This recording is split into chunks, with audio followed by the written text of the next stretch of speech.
everyone, welcome back to my channel. My name is Darian and today I'm going to be recommending some LGBTQIA+ books for Pride Month. So if you guys don't know, June is Pride Month, which means it is fast approaching, and while I think we all should be reading queer literature all year round, June is a great opportunity to read as many queer books as we can. So I thought that I would recommend some of my favorite books with LGBTQIA+ rep. So yeah, so let's just get into them because I have a lot of books to talk about today and I don't want this video to be 8 years long. So let's just get into the books. So the first book, no one will be surprised that I'm talking about this book because it has become my new obsession, but that is Beyond the Black Door by A.M. Strickland. This is my favorite book that I've read so far in 2021. I love it so much. I read it back in March and into April for the Perfectly Queer book club, but this is about this girl named Kamai who is a soul walker,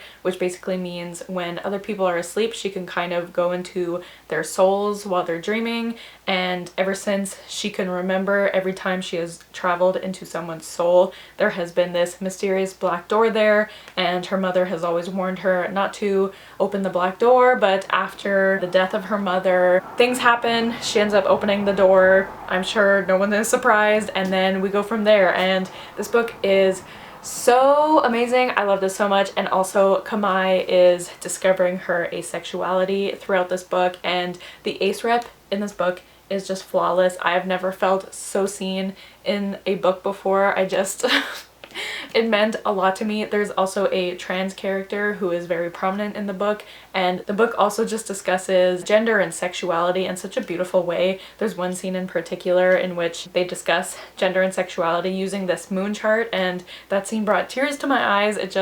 It was so beautiful, and I just love all the rep in this book, and I think it's really amazing, and I really recommend it. I'm gonna keep pushing this book onto people, so you better read it. Okay. Thank you.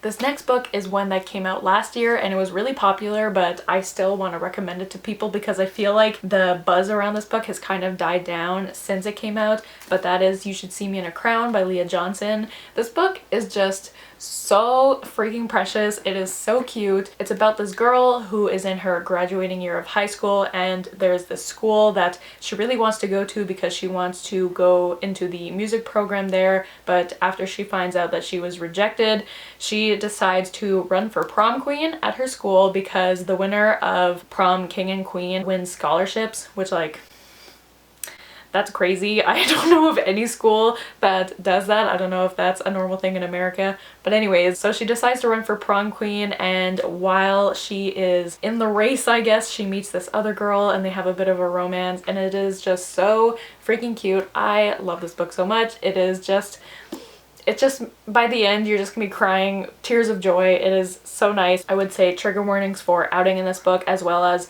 I think her mother had passed away and also her brother is sick, so definitely keep that in mind before you go into this book. But I think this is just such a fun read, especially in the summer. You know, it's almost summer. Like, this would be such a fun read for the summer. I would highly recommend it if you're looking for some queer books that will make you happy. So here you go.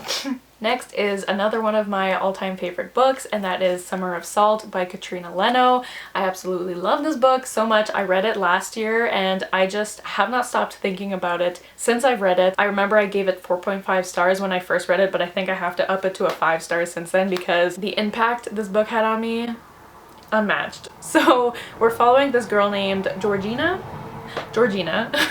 We're following Georgina, who lives on this island called By the Sea, I believe, and she has never left this island. This has been her home her whole life, and she also has a twin sister. And the thing about Georgina's family is that all the women in the family have some sort of magical power, and the power always reveals itself by the time the girls turn 18, and Georgina's twin has had her power since the day they were born, but Georgina's power has not revealed itself yet, and the sisters are turning 18 at the end of summer. They are also moving away at the end of summer to college. It'll be the first time that they ever leave the island. So with all that going on, plus during the summer, the island receives a whole bunch of tourists because there's this really rare bird that comes to the island every single summer. And so Georgina's dealing with a lot, but with the tourists that come to the island comes this girl that Georgina may have a crush on, and The relationship is so beautiful, and this is just such a beautiful book in general. I love Katrina Lano's writing so much. I will say trigger warnings in this book for animal abuse and also rape, so just be wary of that before you go into it. But I just find this such a beautiful book, and like I said, it had such a huge impact on me. Like I really want to reread this because I have not stopped thinking about it in the past year. So I think that just goes to show how great this book is, and I think more people should read it, and I love it. Okay, next, I think everybody knows what this book is. I feel like most people have read it, but just in case, I want to recommend Heartstopper by Alice Oseman. This is just the first volume, but I would recommend all the volumes. Just be wary, trigger warnings in the third volume for depression and eating disorders, but I think it's handled very well, but just keep that in mind. But these graphic novels follow Nick and Charlie. Nick? No. I always mix them up. Charlie is openly gay at his school. He's basically the only openly gay kid there, and he befriends Nick, who is straight, or so they think, but as their friendship kind of develops, Nick realizes that he may be bisexual and he may have feelings for Charlie, and then it just starts off this super cute romance. I love Nick and Charlie so much. Like, their relationship is just so healthy as it develops throughout the 3 volumes so far, and I know volume 4 has come out in the UK. I don't think it comes out here until like December, which I'm really sad about. I'm gonna try to get my hands on it before then, but I'm so excited about it. But their relationship is just so cute, so wholesome. Like, there's no way you can read these graphic novels without smiling. They just make my heart so happy, and I love them so much. There's also a lot of queer representation besides Nick and Charlie in these books. There is a trans character, there are 2 lesbian characters, like, there's just so much representation. It's just a beautiful series, and if you haven't read them yet, please do. I love them so much. I'm gonna say this about all these books, but yeah, please read these. Okay, next I have another graphic novel series that I never shut up about, but that is The Tea Dragon Society and The Tea Dragon Festival by Kay O'Neill. These are graphic novels. I don't know if they would be considered middle grade or just children's books, but they are just so full of diverse characters. I love this series so much. We have in the first volume, I believe the main, if I remember correctly, the main character is either bisexual or a lesbian, and she doesn't get into a relationship, but they're like, her and another girl are definitely, there's all something going on there. There's also 2 male characters who are in a relationship, and you also see them in the second book, which is a prequel. The second book, also, the main character is non-binary, so we love to see it. Ugh. These books are just so freaking precious. If you don't know, these books follow these tea dragons who grow leaves on their antlers, and you can make tea out of them and see their memories, and it's just so wholesome. Like, again, there's no way you can read these without smiling, so if you haven't picked these up, please do. Again, oh my god, I'm just repeating myself so much, but I love them so much, and again, I can't wait for the 3rd volume to come out. I think, again, in the UK it's already come out, and I don't know when it comes out here, but cannot wait for it. I already have it pre-ordered. I'm ready to go. The art style in these is also amazing. Like, Kay O'Neill's art is just chef's kiss. So good. So definitely recommend this series as well. Next, I have one of my favorite books from last year, and that is Legendborn by Tracy Deonn. This follows this girl named Bree, who at the very beginning of the book, her mother passes away in a car accident, and so she is dealing with the grief of her mother, and she is accepted into this early college program. I can't remember what the school is called, but she goes to this new school, and on the first night there, she kind of witnesses this magical attack. She doesn't really know what's going on, and then she finds out about this secret society at the school that is basically the descendants of King Arthur and, you know, the Knights of the Round Table and all that, and she kind of is caught up in this world, and she also has a feeling that the secret society has something to do with her mother's death, so she's doing a little investigating, and there's so much casual queerness in this book. Like, I don't think there's ever a scene where someone is like, oh yeah, I'm gay or I'm bisexual or whatever. Like, it's just from the language they use, you know that they're not straight, obviously, but I love seeing casual queerness in books because it doesn't have to be a big deal. Like, characters don't always have to, like, have a big scene where they come out in books. They can just live their lives and be queer, and it's just great to see. There's a non-binary character in this book. There is one character who is either bisexual or pansexual. There's another character who is gay or bisexual. Like, there's just so much queerness in this book. we'd love to see it. And it's also just a great YA fantasy, and I cannot wait for the second book because the way this book ends is wild, and I just cannot recommend this book enough. It's so good, so definitely recommend this for Pride Month. Okay, next I have another one of my favorite books from 2020. Are we sensing a theme here? But that is The House in the Cerulean Sea by TJ Klune. This book is just, it is pure joy. I don't know how you could read this book and not just cry from all the emotions. It's just it's so wholesome. I know everybody describes this book as a middle grade for adults, and that's exactly what it is. We're following this man named Linus, and he works at, I think it's called the Department for Magical Children, something like that.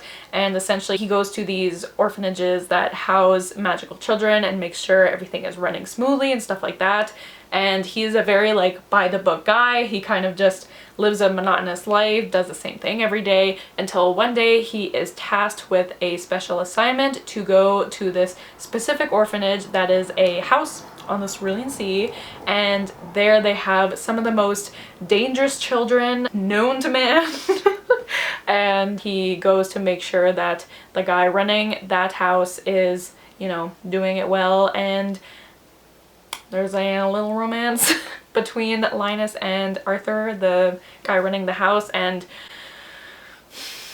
this book is so good. Like, I know everyone raves about this book, and if you haven't read it yet, you're probably thinking like, there's no way I'll like it that much, but trust me, you will, okay? It's literally impossible not to like this book. The children in this book are so precious. You're just gonna fall in love with them. This book has very strong found family themes, and I just adore it so much. Theodore and his buttons. Like, even if you don't like kids, like I often don't like kid characters in books, I just find them annoying, but I fell in love with these kids. It's so good, and you'll fall in love with them too, so please read this book. I cannot recommend it enough. It is so good. Okay, next is another book that I feel like everyone has read, but just in case, I'll talk about it quickly. That is Red, White, and Royal Blue by Casey McQuiston. This book is just another one that's just pure joy. I love it so much, and I'm so excited for their next book, One Last Stop, which is coming out very soon, I think. But this follows the first son of America and the Prince of Wales, as they kind of have this hate to love romance going on, but it's not really hate to love, it's more like annoyance to love. They get into this kerfuffle that ends up in the tabloids, and so they have to kind of pretend to be friends for a while to make sure that their families still look good in the eyes of the world, especially because Alex, who is the first son, his mom, who is the president, the first woman president, isn't that crazy? But especially because his mom is running for re-election, so they have to make sure that their family stays out of trouble in the press, I guess. But anyways, while they're trying to become friends, they realize that they're actually falling in love a little bit, and they then try to keep their relationship a secret because, again, they don't want any scandal for their families, and a lot of shenanigans go on. There is a very funny scene involving turkeys. And yeah, this book is just really nice, and I love it. Also, Alex is bisexual and Henry is gay, and I think there's also a lesbian character in this book, if I'm remembering correctly. But yeah, if you somehow haven't read this book yet, I highly recommend it. It is really good, and I think it definitely deserves the hype. Next is another one of my all-time favorite books, but this is like really high up there. I love this book so much, like with my whole heart. I love this book. That is Radio Silence by Alice Oseman. Once again, I think I have 3 books by Alice Oseman on this list. It's fine, I love her, we stan. But this book follows this girl named Frances, who her whole life is just basically school. She stresses about school so much, which I can definitely relate to, especially when I was in high school. I was basically Frances, and she ends up meeting this boy named Alid, and sidebar, there is this podcast that Frances is obsessed with, and she draws fan art for it. Like, that's kind of the way that she relaxes when she is not stressing about school all the time. Then she meets Alid, and I don't think this is a spoiler, but we find out that Alid is actually the creator of the podcast, because the creator has always been anonymous. No one knows who the creator is until Alid kind of reveals that it's him to Frances, and they develop this friendship, and their friendship is so beautiful. Like, not once do you ever think that they actually have feelings for each other. Like, there's no hint of that. I just love seeing a male-female friendship in a book that does not end up in a relationship. And also Francis is bisexual, Aled is demisexual. We love it so much. Ugh. This book is so good. This book deals heavily with anxiety and depression, so keep those in mind. But oh, and also animal abuse, so keep that in mind. But this book is just so amazing. I love it so much, and I cannot recommend it enough. Once again, there you go. Okay, next we have my last Alice Oseman book, I promise, but that is Loveless by Alice Oseman. This follows Georgia, who has always been obsessed with romance and love and has always dreamed of falling in love one day, but every time she thinks about herself being in a relationship and being in love, she's kind of disgusted, but she doesn't really know why until she learns about the terms aromantic and asexual and realizes that they may apply to her. So this is all about her discovering her sexuality, and I think this discussed aromanticism and asexuality so well, and especially as a identity that I don't see often in books or really any media in general. Having a whole book centered around it was so amazing to see, and I definitely got emotional reading this book a lot, and I definitely felt uncomfortable because this was the first book that like really focused heavily on asexuality that I've read, and I remember just reading it and being like, I have thought these things.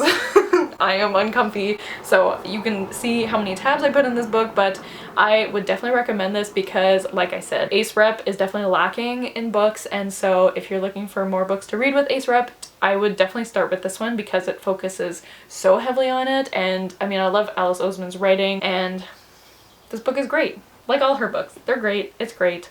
Yes. Next I have The Black Flamingo by Dean Atta. This is a book written in verse about this boy named Michael, I think, and he again is discovering his sexuality. He realizes that he might be gay, and he also discovers his love for drag performance and becomes a drag queen, and just this book is written so well. It's like, it's one of the best written books I think I've ever read. Dean Atta, and I think this is his debut as well, if I'm not mistaken, which like blew my mind. And you can definitely read this book quickly since it's written in verse. I read it in one day. It's great, and I just love the exploration of just his life, his sexuality, and also there's lots of conversations about his race as well because he is mixed race and he feels like he doesn't really belong anywhere because of that. And this book really took my heart and just squeezed it really tight. Like, I really felt for Michael, and I think this is such a great book to read, and I really highly recommend it. And I know this was a really popular book last year, but if you haven't picked this book up yet, I would highly recommend it, and especially since it's such a quick read, you have no excuse, so please read it. It's great. I love it. Okay. The next book I want to recommend is In the Dream House by Carmen Maria Machado, and this is definitely a very heavy book, so definitely trigger warnings for domestic abuse and sexual abuse, just basically all types of abuse within a relationship. So please keep that in mind because this book I listened to the audiobook for this book, and this was definitely very hard to listen to at times, but I think this is very important to understand what it's like to not only be in a relationship where you're experiencing this type of abuse, but also, this is a memoir, by the way. This is about Carmen Maria Machado's own experience in a abusive relationship. And also, I feel like we don't often hear about abusive relationships between two women. Like, I feel like when we hear about abusive relationships, we always picture a man abusing a woman. We don't often hear about a woman abusing another woman. So I think that is a perspective that is really important to learn about. And Carmen Maria Machado's writing is so stunning. Like, she is just so talented. I really want to read more works from her.